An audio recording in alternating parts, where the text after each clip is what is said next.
জয়গুরু। এখন আমি আছি পঞ্চগড় জেলার তেঁতুলিয়া উপজেলার রণচণ্ডী গ্রাম, একটা চা বাগানের পাশে দাঁড়িয়ে একটা বিষয় পবিত্র কোরআন থেকে বিষয়ভিত্তিক আলোচনার ভিতরে আনতে চাচ্ছি। এটা হচ্ছে, আমরা যে যে পদ্ধতিতেই ধর্ম করছি না কেন, এই ধর্ম পদ্ধতিটা যদি সঠিক না হয়ে ভুল পথে যদি আমি আজকে ধর্ম পালন করি, তাহলে এই ধর্ম পালনটা টোটাল ভুল পথে করছি বিধায় সেদিনকে মৃত্যুর পরে আমরা মিথ্যা দ্বারা, মিথ্যা ধর্মের ভিতরে, মিথ্যা বুঝের ভিতরে জীবন জিন্দেগি চালনা করেছি। ধর্ম পদ্ধতি পালন করার কারণে আমরা সেদিন প্রবঞ্চিত হব। দেখো সূরা ইমরানের 24 নম্বর আয়াতে বলছে, সেদিন দিনের ভিতরে মিথ্যা উদ্ভাবন দ্বারা সেদিন অধিকাংশ মানুষ প্রবঞ্চিত হবে। তো আজকে দিনের ভিতরে মিথ্যা উদ্ভাবন বলতে আমি যেটা মনে করছি, এক শ্রেণীর মানুষ দেখলাম 5 ওয়াক্ত নামাজ পড়ার জন্য আজান আকামত দিয়ে ব্যস্ত হয়ে টুপি পাগড়ি জুব্বা নিয়ে মোস্কাটে মসজিদে যাচ্ছে, তাবলিগে যাচ্ছে, আটরশি ফুটফোড়া মানিকগঞ্জ চরমোনায় এরকমভাবে দেওয়ানবাগ নানান রকমের হিসাবের পিছনে দড়িয়ে টোটাল জিন্দিগিটা সে ওই পথে সেই তাবলিগ করে বা জামাত ইসলাম করে চরমোনায় যেয়ে এরকমভাবে প্রচলিত ইসলাম বলতে যেটা তারা ধর্ম পদ্ধতি মনে করছে, যেটারে তারা ইসলাম বলে মনে করছে, এটারে তারা ইসলাম মনে করে ওই পথে থেকে তারা যে পদ্ধতিতে ধর্ম পালন করলো, মৃত্যুর পরে দেখা গেল যে তারা ক্ষতিগ্রস্ত হয়ে গেল, তারা প্রবঞ্চিত হইল। কিভাবে? তা বলছে যে এই 5 ওয়াক্ত নামাজ পড়লে জান্নাতের 5টা পুরস্কার দেওয়া হবে। আসলে তাদের এই পদ্ধতিটাই ছিল ভুল। এই ভুল পদ্ধতিতে ধর্ম পালন করার কারণে তারা সেদিন প্রবঞ্চিত হয়ে জান্নাতে চলে গেল, জাহান্নামে চলে গেল। এজন্য সূরা ইমরানের 24 নম্বর আয়াতে বলছে, দিনের ভিতরে মিথ্যা উদ্ভাবন দ্বারা সেদিন অধিকাংশ মানুষ প্রবঞ্চিত হবে। আজকে বর্তমান প্রচলিত ইসলাম যেভাবে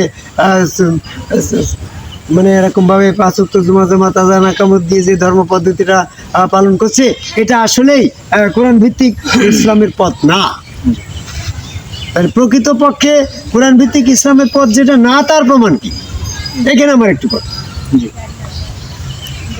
এই যে 5 ওয়াক্ত আজান দিয়ে মসজিদে নামাজ পড়া, এই মস্কাটি চুলদারি মানে টুপি পাগড়ি জুব্বা পরিয়ে এরকমভাবে ইসলাম পালন করছে, এই পদ্ধতিটা যে ইসলামের পদ্ধতি না, তার সঠিক প্রমাণ হচ্ছে এইটা পবিত্র কোরআনের কোনো সাবজেক্ট না। পবিত্র কোরআনে কোথাও বলে নাই যে এরকম 5 ওয়াক্ত সালাতের সময় আজান দিতে হবে। পবিত্র কোরআনে কোথাও বলে নাই যে টুপি পাগড়ি জুব্বা ইসলামী পোশাক। পবিত্র কোরআনে কোথাও এমনটা বলে নাই যে তোমরা যে সমস্ত যে ইসলাম ধারণ করছে এটা নবীর ইসলাম, এটা প্রকৃত ধর্ম, এটা বলে নাই। প্রকৃত ধর্ম কোনটা? প্রকৃত ধর্ম তো একটা, আল্লাহ একটা। তা আল্লাহ পাক যখন মৃত্যু দেবে, মৃত্যু পদ্ধতি একটা, এবং মৃত্যুর পরে ফয়সালা একটা। মৃত্যুর পরে ফয়সালাটা যেটা, সেটা হচ্ছে এই আদম কবে আল্লাহকে সেজদার পর, আদম কবে আল্লাহকে সেজদার মাধ্যমে ইমান পরীক্ষা করা হবে বিদায় আদম কবে আল্লাহকে সেজদার পদ্ধতিটাই হচ্ছে সঠিক পথ। আর এই সঠিক পথটা এইটা যার ভিতরে নাই, সে সেদিনকে যে যে পদ্ধতিতে জীবন যেদিকে প্রচারণা করুক না সেই পদ্ধতিটা বাতিল বলে গণ্য হবে। তখন তারা বলবে যে হ্যাঁ রে, আমরা এতদিন জানতাম যে এরকম 5 ওয়াক্ত আজানের সাথে নামাজ পড়লে পারে আমরা জান্নাত যাবো, আজকে তো আমাদের জাহান্নাম হয়ে গেল, আমরা তো প্রবঞ্চিত হলাম। বিষয়টা এরকম না। তো ওই পথটা সঠিক না। কোন পথটা সঠিক? সঠিকটা হচ্ছে এই সম্মুখ গুরু আর আদম কবাই সেজদাকার একজন সম্মুখ গুরু রসুলের কাছে আদম কবাই সেজদার মাধ্যমে যে সঠিক সত্য পথ ইসলাম, এটাই হচ্ছে প্রকৃত ইসলাম। তো আমি মনে করি যে এই সত্য পথটা ধারণ না করে যারা বিপদগামী হয়েছে, তাদের এই পুরা কর্মজীবনটা, ধর্মজীবনটাই ব্যর্থ হয়ে গেল। তাহলে আমাকে এটা নির্ণয় করে নিতে হবে যে তুমি যে পদ্ধতিতে আছো সেই পদ্ধতিটা সঠিক কিনা নির্ণয় করে আগে নাও, তারপরে ধর্মজীবন তুমি সেই পদ্ধতিতে করো। তাই তো কথা? তো আমার জীবদ্দশায় আমি দেখলাম আমি আমার গুরু হযরত খাজা নিজামুদ্দিন আহমেদ চিশতিকে যখন আমি পেলাম, তিনার ভিতরে যে সমস্ত সাবজেক্টগুলো দেখলাম, এই সমস্ত সাবজেক্টগুলো সম্পূর্ণ হচ্ছে এই প্রচলিত ইসলামের দ্বারা বিরোধিতা করতে। যেমন দেখা যাচ্ছে যে উনি সম্যক গুরু রসুল বিশ্বাস করা এই বিষয়টা তখন প্রচলিত ইসলাম বিরোধিতা করতে লাগলো। আদম কবে আল্লাহকে সেজদা, এই সেজদাটার বিরোধিতা করতে লাগলো। জয়গুরু বলার সাবজেক্টটা বিরোধিতা করতে লাগলো। মোচ রাখার সাবজেক্টটা বিরোধিতা করতে লাগলো। এরকম ভাবে আমরা বাদ্যযন্ত্র বাজাই, এখানে বিরোধিতা করতে লাগলো। আরে যাত্রা প্যান্ডেলে বাদ্যযন্ত্র বাজাই, সেখানে কোনো বিরোধিতা নেই। এরকম ভাবে আরো বিয়ের অনুষ্ঠানে বাদ্যযন্ত্র বাজাচ্ছে, বক্স বাজাচ্ছে, সেখানে কোনো বিরোধিতা নেই। বিরোধিতার সাবজেক্ট হচ্ছে আমরা বাদ্যযন্ত্রের মাধ্যমে আল্লাহ পাকের জিকির করছি, সেখানে এসে যত রকমের বিরোধিতা। এই বিরোধিতাই প্রমাণ করে। আমরা জন্মান্তরবাদের কথা বলছি, ইসলাম প্রচলিত ইসলাম বলছে এটা বিরোধ। তাহলে যে সমস্ত ক্ষেত্রগুলাই বিরোধিতা নাই, সেই সমস্ত ক্ষেত্রগুলা হচ্ছে ভুল পথ। আর যে সমস্ত ক্ষেত্রগুলাই বিরোধিতা আছে, ওই বিরোধীর ক্ষেত্রগুলাই হচ্ছে ইসলামের পথ, আল্লাহর পথ, নবীর পথ। যেমন তুমি মোসকেটি মিলেছো, তোমার কোনো বিরোধিতা নেই। হযরত মোসকেটি দিয়েছে, এবং যত রকমের বিরোধিতা। কারণ এই বিরোধিতা করার মালিক কে রাখো? ইবলিস। বর্তমান বিরোধিতার মালিক কে? ইসলামের বিরুদ্ধে কে? ওই ইবলিস। এতে ইবলিস নবী মুহাম্মদ সাল্লাল্লাহু আলাইহি ওয়াসাল্লামকে দেখে চিনে রেখেছে যে নবী মুহাম্মদ সাল্লাল্লাহু আলাইহি ওয়াসাল্লামের মত ছিল। যখনই মত রেখে ফেলছো, তখন তুমি চলে যাচ্ছ যে ইসলামের বিপরীতে, ইসলামের পথে, নবীর পথে চলে যাচ্ছ। যখন তুমি নবীর পথে চলে যাচ্ছ, তখনই তো তোমার শয়তান বিরোধী করবে। যখন তুমি এরকম ভাবে বাদ্যযন্ত্র বাজাচ্ছ, তখন তুমি সেই নবীর পথে চলে যাচ্ছ, নবীর পথের বিরোধিতা শয়তান করবি। যখন তুমি এরকম টুপি পাগড়ি দুবা পরিত্যাগ করে চুলদারি মোচের বেশ রেখে দিচ্ছ, তখন ইবলিস দেখছে যে নবীর পথে চলে গেল, এই বিরোধিতা। যখন তুমি আদম কবে সেজদা করছো, তখনই শয়তান তোমার বিরোধিতা করছে। যখন তুমি এরকম জয়গুরু বলছো, শয়তান তোমার বিরোধিতা করছে। যখনই তুমি এরকম ভাবে জন্মান্তরবাদের কথা বলছো, তখনই বিরোধিতা করছে। আমি দেখলাম এই আদম কবে আল্লাহকে সেজদার পথ, এরকম সম্যক গুরু রসুল বিশ্বাসের পথ, এরকম ভাবে বাদ্যযন্ত্র বাজানোর পথ, এরকম ভাবে জয়গুরু বলার পথ, এরকম ভাবে মানবাকৃতিতে আল্লাহ দর্শনের বিশ্বাসের পথ, এরকম ভাবে জন্মান্তরবাদের বিশ্বাসের পথ, সবগুলা আমার নিজামুদ্দিন আহমেদ চিশতির ভিতরে ছিল। আর এই বিরোধিতা করাই প্রমাণ করে যে এই বিষয়গুলো নিশ্চয়ই শয়তান বিরোধিতা করছে। তা আমি প্রশ্ন করলাম, বা আমি জিজ্ঞাসা করলাম যে আমার গুরুর কাছে, যে গুরুজি, আপনি এত বিরোধিতা সত্ত্বেও নিজের জীবনকে বাজি রেখে সমস্ত আরাম আয়েশ ভোগ বিলাসিতা ত্যাগ করে এই যে আমাদের চিশতিয়া নিজামিয়া শাখার এই পথে আপনি একজন টাইটেল বক্স মৌলানা হয়েও এই বিষয়গুলোর পরে এত শ্রম দিচ্ছেন, আপনার কারণটা কি? আপনি কোন স্বার্থে করছেন?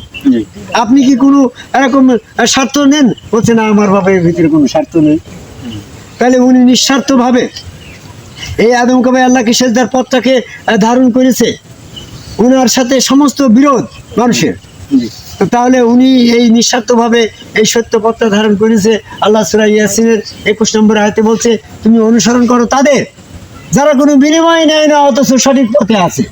আমি তখন হযরত খাজা নিজামুদ্দিন আহমেদ চিশতিকে অনুসরণ করলাম যে উনি কোনো বিনিময় নেয় না, অথচ ওনার পথটা সঠিক। উনি বিনিময় নেয় না, আমি তা প্রমাণ। আর ওনার পথটা সঠিক, আমি তখন তো কোরআন জানতাম না। আমি সঠিক এই জন্য মনে করলাম যে এনার পথে যত রকমের বাধা, সমাজের সমস্ত লোক ওনার পথে বাধা দিচ্ছে। তাহলে ইবলিস নিশ্চয় এই সমাজের ভিতর দিয়ে এই আদম কবে সেজদার পথে বাধা দিচ্ছে, জয়গুরু বলার পথে বাধা দিচ্ছে, বাদ্যযন্ত্রের পথে বাধা দিচ্ছে, এরকম ভাবে মুসরাকায় বাধা দিচ্ছে। এই সমস্ত বাধা দেওয়াই প্রমাণ করে যে এনার পথটা সঠিক। কোটি কোটি মানুষ যে পথে চলে গেছে, সেই পথটা যদি সঠিক হইতো, তাহলে ইবলিস ঘুমাচ্ছে নাকি? ইবলিস তো বাধা দেওয়ার কথা, কিন্তু কোটি কোটি মানুষ এই পথে চলে গেছে, নিশ্চয়ই পথটা সঠিক না। সূরা আনূরের 116 নম্বর আয়াতে বলছে যে অধিকাংশ মানুষ আল্লাহর পথে নেই গো। কারণ অধিকাংশ মানুষের পথ থেকে মানে শয়তান বাধা দিয়ে ওই সঠিক পথে যেতে দিচ্ছে না। কারণ অধিকাংশ মানুষ যে পথে গিয়েছে, ওই পথটা সঠিক পথ না। তোমার দেখো, তুমি আজকে তাবলিগে যাচ্ছ, কোনো বাধা নেই।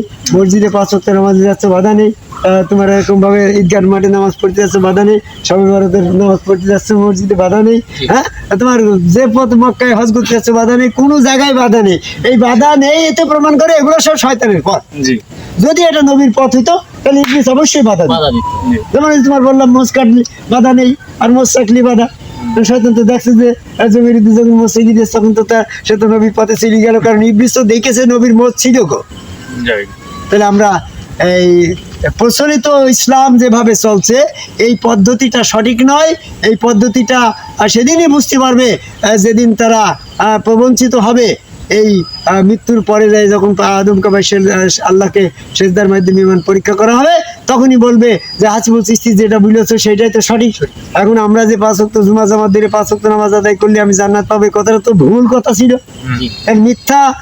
অধিকাংশ লোক দিনের ভিতরে মিথ্যা উদ্ভাবন দ্বারা সেদিন প্রবঞ্চিত হবে। সূরা ইমরানের 24 নম্বর আয়াতের দৃষ্টি আকর্ষণ করে আমি পৃথিবীর সকল মানুষকে সত্য ধর্ম আদম কবর সেজদার পথে, যার যার গুরু তার রসুল এই পথে, জয়গুরু বলার পথে, বৈষয়িকী দেওয়ার পথে, বাদ্যযন্ত্র বাজানোর পথে এবং এরকম জন্মান্তরবাদের পথে, আল্লাহ মানব আকৃতিতে আল্লাহ বিশ্বাসের পথে আসার আহ্বান করে এই পঞ্চগড় জেলার তেঁতুলিয়া উপজেলার রণচণ্ডী গ্রামের চা বাগানের পাশে দাঁড়িয়ে সন্ধ্যা লগ্নে পৃথিবীর সকল মানুষকে সত্য পথে আদম কবর আল্লাহকে সেজদার পথে আসার আহ্বান রেখে কথা শেষ করে। জয় গুরু। জয় গুরু। জয় গুরু।